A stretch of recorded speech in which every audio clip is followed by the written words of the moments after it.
हमारा राम जी अंबेडकर।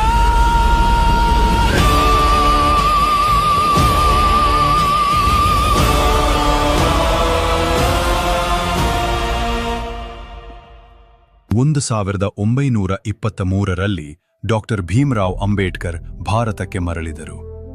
ಅವರ ವಾಪಸ್ಸು ಒಂದು ಅಧ್ಯಯನದ ಆರಂಭವಾಗಿತ್ತು.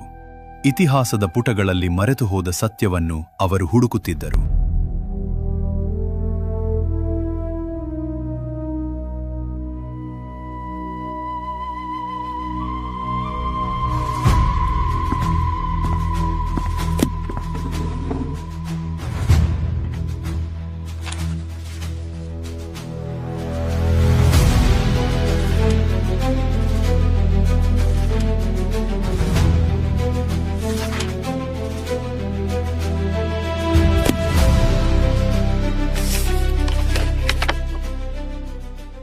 ಪ್ರಿಯ ಮಹೋದಯರೇ, ನನ್ನ ಸೈನಿಕ ಜೀವನದಲ್ಲಿ ಅನೇಕ ಯುದ್ಧಗಳನ್ನು ನೋಡಿದ್ದೇನೆ.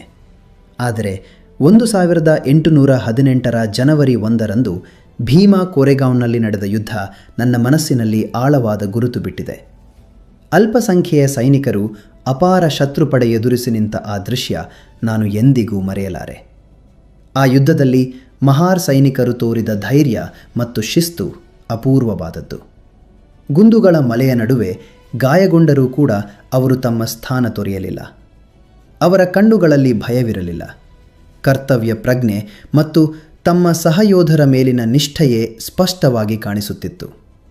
ಭೀಮಾ ಕೋರೆಗಾಂವ್ ಯುದ್ಧವು ಕೇವಲ ಒಂದು ಸೇನಾ ವಿಜಯವಲ್ಲ, ಅದು ಮಹಾರ್ ಯೋಧರ ಗೌರವ, ಧೈರ್ಯ ಮತ್ತು ಅಸ್ತಿತ್ವದ ಸಾಕ್ಷ್ಯವಾಗಿದೆ.